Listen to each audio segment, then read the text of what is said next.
Really what it comes down to is understanding some of the stories of the individual soldiers, sailors, airmen, Marines that have sacrificed. Realize the kind of attributes they bring that only makes the whole team better.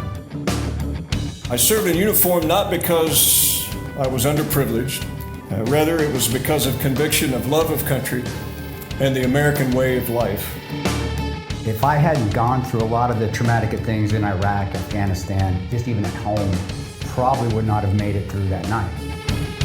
No, somebody didn't need me, but somebody just took the time to care. For me, the most memorable events I've ever seen involve the United States military. No matter where they were called upon, no matter where their duties would take them, they acted swiftly, without any hesitation or mental reservations, to answer our nation's call to action. Welcome back to this episode of the Patriot Podcast. I'm Chris Obermeyer, and I have the privilege of being joined today by Evan Perperis to talk about his time in the U.S. Army Special Forces. In part 2 of this interview, we'll talk about Evan's military transition into family life. With that, let's jump right in and learn more about Evan's incredible story of perseverance. So briefly, you spoke about deployments. So, and you spoke about, gave us some insights on where you were. But when we talk about deployments, I think majority of people don't understand, one, length of deployment, duration. Two, but there's workups into the deployment. Yeah. So maybe talk about that a little bit of what it's like, tenure and what all is on the front end of it leading up into these deployments. So for conventional deployments, typically tend to be longer. So my 2 deployments to Iraq with the 101st were 12 months and 14 months. 14 months was very long. I did not like that, but that's what we were doing at the time. My deployments for Special Forces tend to be shorter, but more frequent. So my deployments were 2 months, 4 months, 6 months, and 4 months. The workup for any deployment, whether you're conventional or special operations, generally you tend to do individual training. Like if I know I'm deploying in a year, first couple months I'm going to focus on individual skills, shooting, go to any of these specialty schools or these concepts that I mentioned about kind of tying that into your mission set. You focus on your individual skills, and then as the deployment gets closer, you end up going into bigger and bigger groups. So if you're in a conventional unit, you'll start doing team training with 4 people, then squad training with 9 people, then platoon training with 30 people, into company training with like 130 people. For SF, we don't have to go as many levels. Mm-hmm. So we might go individual for longer, and then team training or split team training for a little bit, and then team training, and then that'll be it. Typically, before you go on a deployment, you'll do one, we call it FMP, full mission profile. The Army, the big conventional Army, they use things like NTC, the National Training Center at Fort Irwin, California, or they use Fort Polk, Louisiana, the JRTC, as their culmination exercise. So ideally, you do about a month before you go anywhere, you do a big mission, and it kind of checks all the blocks, make sure you're good on all the things you would need to use for the deployment, and that's your final workup, and then you typically take a little bit of leave, and then you'll deploy. And then while you're deployed, again, it really depends on where you're going and what your mission set is, what you'll be doing, right? So for my Iraq deployments, again, with the 101st, I mean, we worked basically 7 days a week, and some days we'd work a very little amount of time, and I'd sleep 12 hours, and other days we wouldn't sleep at all. It's just because you make a plan, and then the enemy gets a vote, right? Right, so if the enemy wants to keep you out all night by shooting at you, I guess you're staying out all night, right? So the schedule is very the pendulum swings wildly back and forth. But on deployments, we would watch a lot of movies, play video games, just hang out. And that's some of my best times in the military, because it's just it's weird for a lot of civilians, but it's just a very simple life. Right. I worry about my job. I don't have to worry about what I'm wearing. Right. I don't have to worry about what I'm eating. That's whatever the chow hall is making. And you just go about and you adjust to whatever the new threat level is, right? So I could die in my car driving to work. Right. And I accept that, but I still drive to work every day. And when you're on deployment, it's like, well, I could get blown up driving on the street, but I'm going to pay attention, and I hope that doesn't happen. Right. Say a little prayer, and we'll just kind of adjust to that new normal. Absolutely. I've said that often. I always say when you talk about family, it was easy for me being deployed for all the reasons that you just identified. But the family back home, it's a much different story. Yes. Yeah. and we can dive into that a little bit more in a minute. But yeah, I totally agree with you. So, on your deployments, did you ever have any opportunities to work with some other elite groups? And if so, you know, who were they? And with the 101st, we did a QRF for some special operations units, Ranger Regiment. We had an SF on my first deployment. We had an SF team that lived in our compound of about 100 people. So that's another reason I went SF, right? Because I had daily interaction with these guys, and I was like, oh, I like what they're doing. And then I worked with some other government agencies and some of my other deployments. It was good experiences. I think when people talk negatively about other special operations units or other government agencies, I think most of the times they're looking at them through the wrong lens, right? Every unit is specifically designed for a purpose, right? So if I've got a hammer and I'm trying to put a screw in, the hammer's not the best tool. Right. The hammer can probably get the screw in. Yep. It's not going to go in very pretty, right? Right. So I think sometimes when we critique other special operations units or other government agencies, a lot of times they're not quite being used for the purpose that they were designed for. Sure. So all my experiences were positive. Do I think special forces are the best ones? I do. Because I'm biased. Because I'm special forces. Yeah. What's cool about special forces is to me, they're the highest level group that does a little bit of everything. So there are units in the military who specialize in direct action. That is all they do. Right. And there's units that specialize in intelligence collection, and there's units that specialize in like airfield seizures. We do a little bit of everything, and I like that. Jack of all trades, master of none type thing. Yeah, almost like the Swiss Army knife. Yeah, yeah.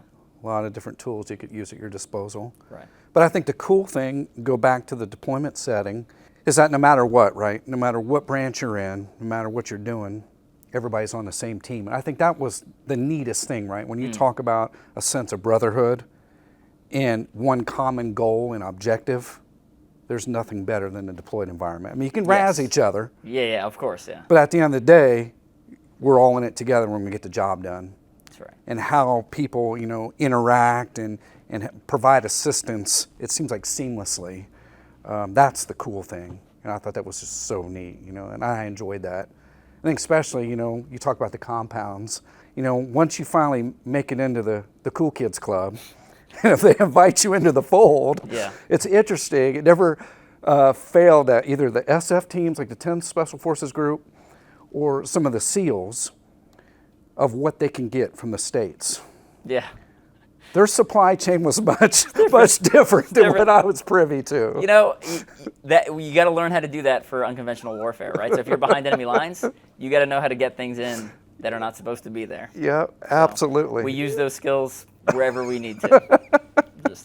just leave it at that. Roger that. No, that was great. Let's talk a little bit about. So we spoke about the workups, but one thing too, I think, and you've done this throughout your career, is overcoming adversity.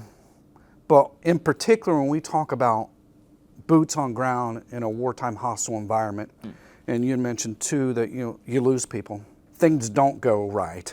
You lose comms inevitably, right? Yeah. Oh yeah. Exfil's not there on time, whatever, no air support, you name it. So for you, how have you overcome those challenges? What did you have to do to get past uncertainty, things like that? A couple of different methods. One of them is, I mentioned the planning course. Part of the planning course is when you're doing like a big mission, you do contingency planning. So like what happens if one person gets shot? What happens if two people get shot? How many people can I lose before I have to cancel the mission? Right? So the idea is you make a lot of those decisions when you're sitting in a room and it's peaceful and you can think through the logical consequences.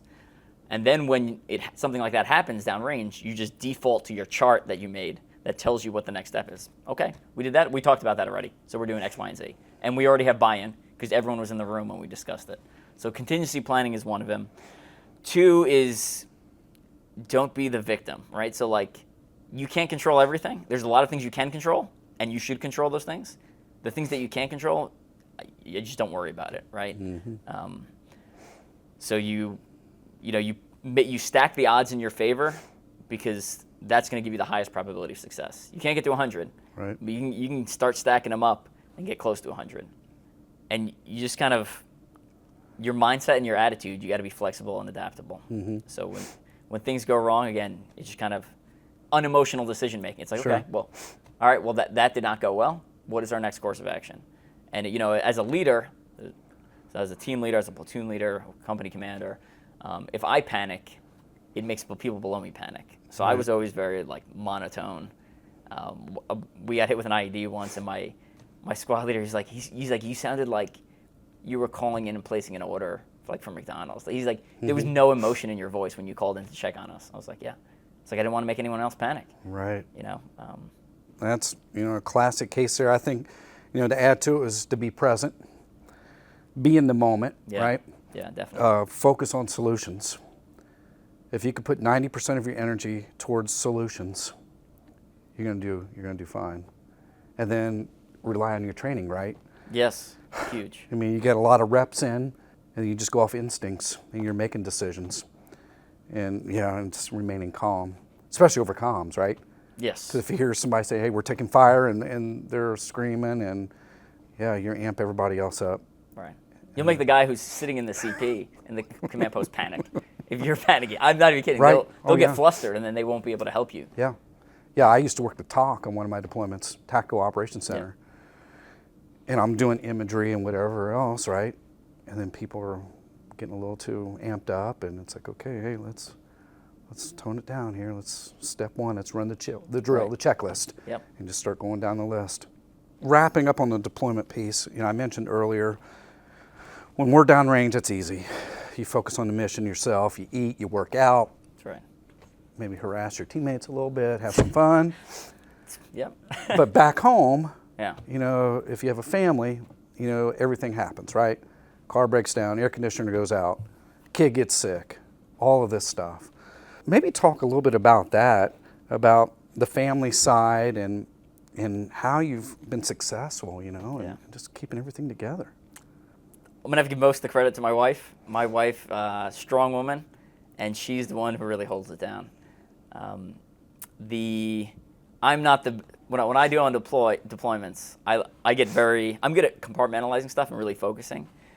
So I didn't call my wife that often. I had friends who would call their spouses every night, and I didn't like to do that because if I missed a night, it would send her into a panic. It's like, what's wrong? Why didn't he call? So I'd call and I didn't have anything to talk about because I couldn't talk about details of work. Sure. Due to classification issues. So I was just be like, here's the 8 bootleg movies I've saw in the last 2 weeks, right? Have you seen any of them? She's like, no. I was like, oh. So I'd run out of stuff to talk about real quick. So I used to call once every 2 weeks, which is not frequent and probably too little. But my wife is strong. I didn't have kids for most of my deployment, so that was very helpful because my wife's a grown woman and she kind of knew what she was getting into when she married me.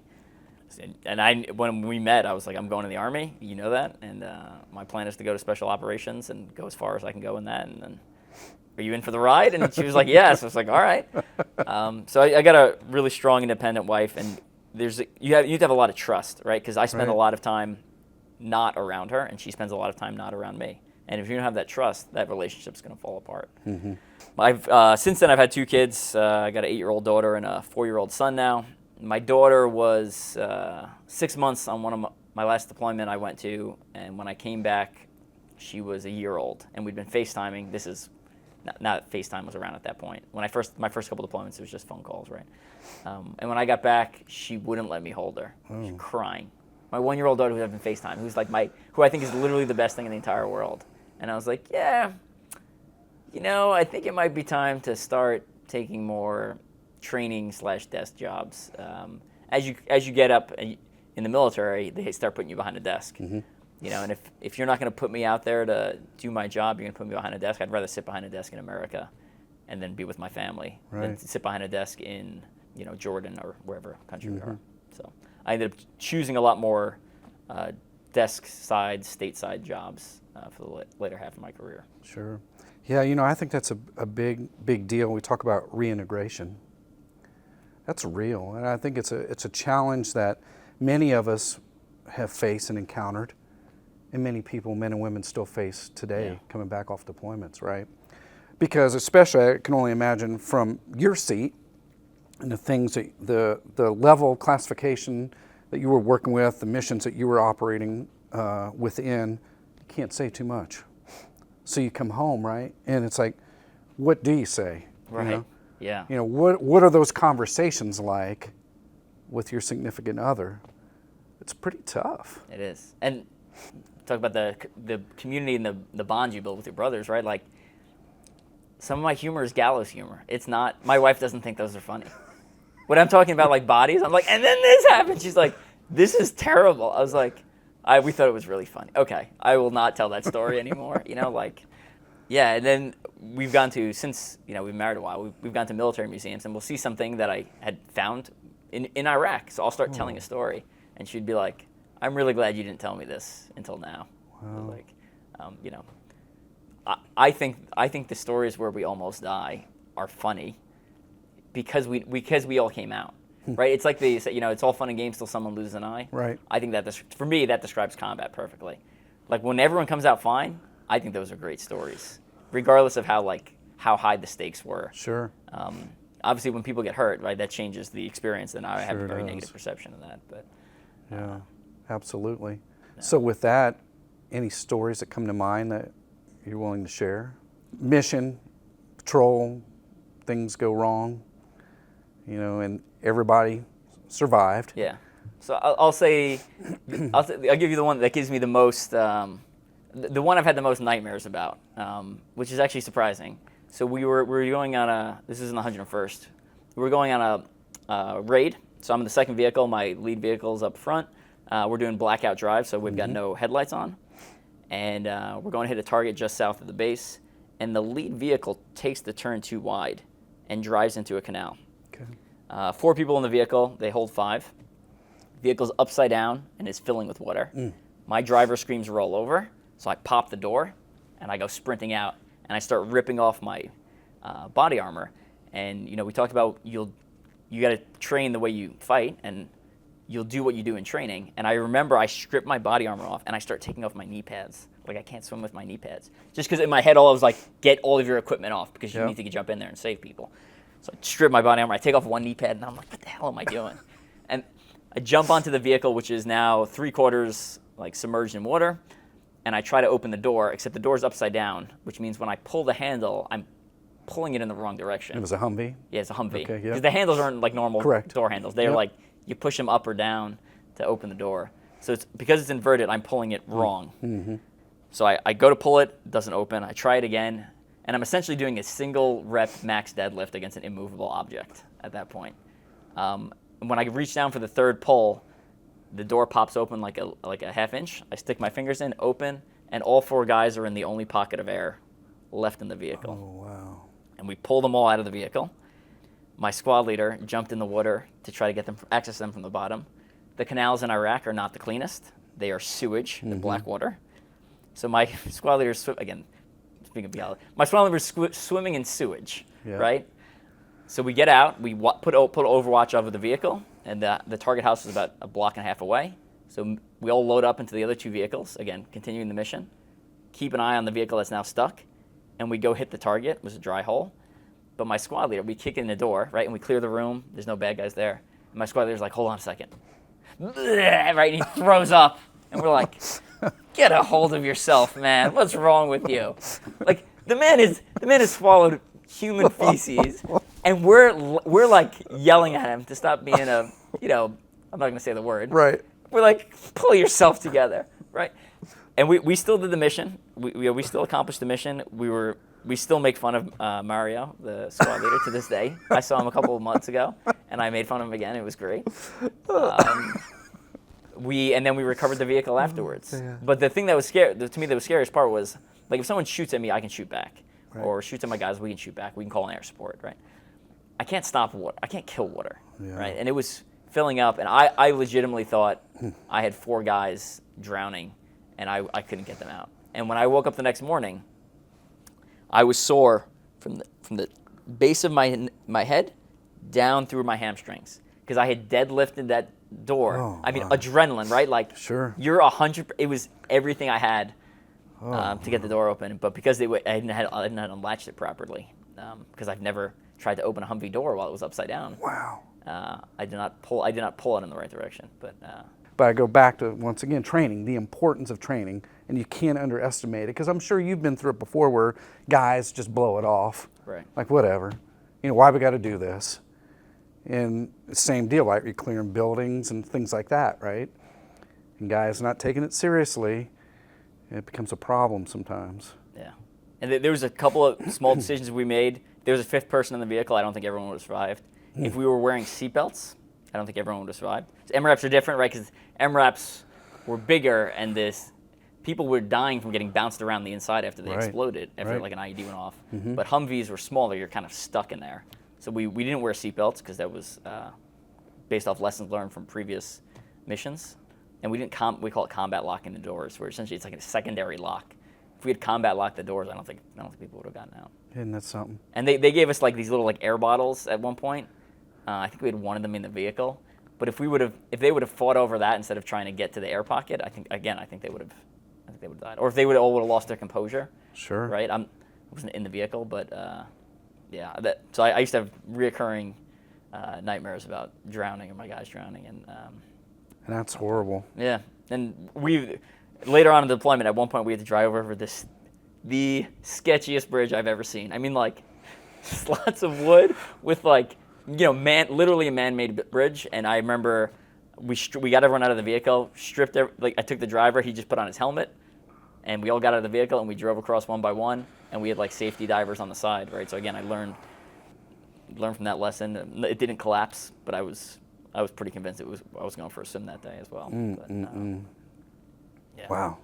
Well, I appreciate you sharing that story. It's good that you can say you're past that now. Yeah. And not have to. I still don't like prolonged breath holding. I got some more training. I've blacked out at the bottom of a pool twice. So that happened to have been through dive training. That was going through dive training. Yeah. So. Which is one of the toughest in the military, I believe. Yeah. That's it. That Army dive school is a beast, from what I hear. Yeah. The washout rate's pretty high. Yeah, I'm one of them. So. And what did you? Let's just go with it. What did you find most challenging with it? When you get into that dive school. It was just, if you're used to scuba, I'm comfortable scuba diving. I've got like a PADI basic certification. That's not the problem. The train up for it is more like free diving, if you're familiar with the sport of free diving, which is basically prolonged breath holds. Okay. So free diving for sport, typically they go to depth, and they basically go see how deep you can go before you ascend, or they go for a distance underwater, or they do various tests underwater. So a lot of dive training is getting you used to that. So there's like a 50-meter underwater swim where you have to go under, swim down to the end of a pool, and come back. Again, that's not too bad once you kind of build the reps and training. And there's a bunch of other, you go to the bottom of the pool and tie knots, and then they do things like make you do exercise and then dive under, so now your heart rate's high. Sure. So the idea, and the logic behind it is, if you can do this stuff under stress with a high heart rate, when you're in a dive mission as it relates to combat, you'll be able to calmly think through and do the whatever the task may be. So once during train up, I blacked out as I was ascending, so I was only out for a couple seconds, and one of my teammates pulled me up, and I was like, "What happened?" He's like, "You went out." I was like, "You sure?" He's like, "Yeah, you were like a limp noodle just floating to the bottom of the pool." I was like, "Oh." And then the other one was actually at dive school. You have your weight belt on and your fins, and they make you swim, which is very exhausting. The trick is people want to stay vertical because you want your head out of the water, but I can't breathe out of the top of my head. Right. So like you kind of stay horizontal and just breathe out of the side of your mouth there. But we dove down and had to like put our equipment down in a nice organized fashion, and then you come up. And I went down organizing my equipment, and I remember my heart rate like just pounding, and I was like, and then I was like, all right, time to ascend. And I start coming up, and I remember being like panicky. And then right before I went out, I was like, I think I'm gonna make it. I think I'm gonna do it. And then it was like, the blackness creeps in, and I just go out, and I went down to the pile at the bottom of the pool, and someone jumped in and pulled me out, put me on oxygen. I thought I was at home with my wife. I woke up on the side of the pool in Key West, and I was like, what the? He's like, do you want to quit? I was like, yeah, I want to. In my head, I'm like, of course I want to quit. I was unconscious at the bottom of the pool 10 seconds ago. And I was like, no? And he's like, good, get back in formation. I was like, I am an idiot.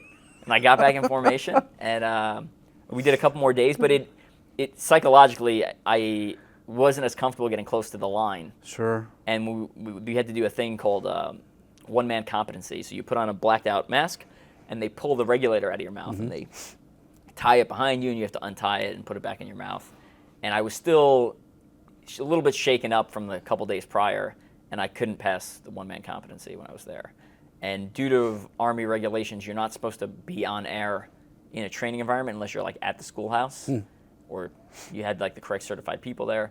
Long story short, it becomes very difficult to practice that. And for me personally, I could not do a lot of the dive tasks without a lot of practice. Like the only reason I could do well at dive school is because I practiced a lot. And I couldn't, they weren't, essentially wasn't allowed to practice the one thing I failed at, so I ended up not going back. So it remains, I don't like failing at things. Sure. I'm still I'm still upset that I failed. I could sense that. But again, it is what it is, and I did learn a couple of like really valuable lessons, and I learned, again, the ability to push myself to the line. I also learned you won't die, you'll black out first, right? Right. If you push hard enough. Right. You should not train free diving or dive school stuff by yourself, because there's a very real possibility that you black out, and if no one's there to pull you, right? Like the 2 times happened to me, then. And this is also after the rollover incident, so I already got some bad water memories, but. What an incredible story. This completes part 2 of our 3-part interview with Evan. In part 3, we'll discuss Evan's hobbies outside of the military, including being on Ninja Warrior and how he keeps himself busy in his free time. It's very interesting to learn about how his military training surfaces in so many aspects of his life and is a toolkit he always has with him for guidance on leadership, problem solving, and perseverance. You don't want to miss this one. Thank you for joining us today on the Patriot Podcast. Have a great day.